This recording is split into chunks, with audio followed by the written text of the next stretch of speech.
Bonjour, c'est Fabien. Dans cette vidéo, je partage avec vous comment insérer une image avec la balise IMG en HTML.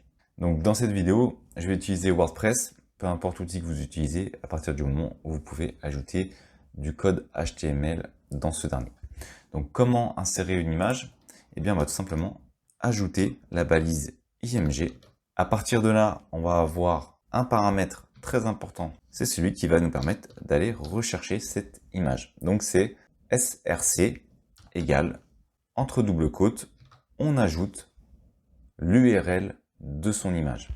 Et en procédant de la sorte, si je fais prévisualiser, eh bien je vais tout simplement ajouter mon image directement en HTML.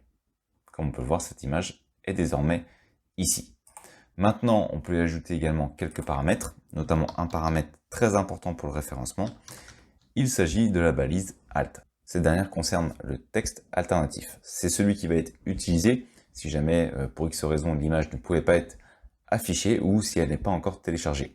Et dans cette balise, l'information que vous allez communiquer est prise en compte par les moteurs de recherche comme Google. Donc ça vous permet d'optimiser encore un petit peu plus votre référencement. Par exemple, si le mot-clé de l'article est créer un site e-commerce, vous pouvez également reprendre ce mot-clé en ajoutant également quelques mots derrière pour, une fois de plus, améliorer cet élément.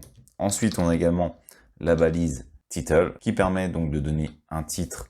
Lorsqu'on va passer la souris sur l'image, eh bien, on va voir ce titre apparaître.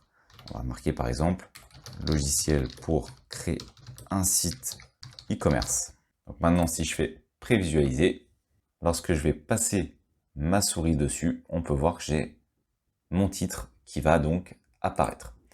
Ensuite, on peut également modifier d'autres éléments, et ça va notamment être la largeur et la hauteur.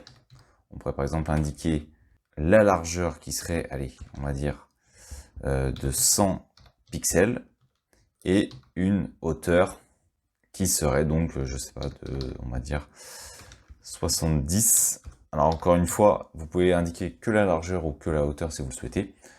L'élément sera pris en compte, vous n'êtes pas obligé de marquer les deux. Et donc ici, on va avoir une image qui va être avec une nouvelle taille. Alors, à noter, vous n'êtes absolument pas obligé d'utiliser ces éléments. Vous pouvez en rester aux éléments qu'on a mis initialement. Donc, l'URL de l'image, la balise alternative, très importante, le titre, si vous le souhaitez, c'est pas obligatoire, mais au moins les deux premiers éléments. Merci d'avoir suivi cette vidéo jusqu'à la fin.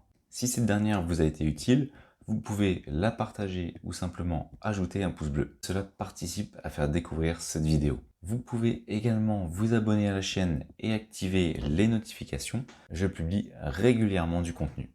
Merci et je vous dis à bientôt pour une nouvelle vidéo.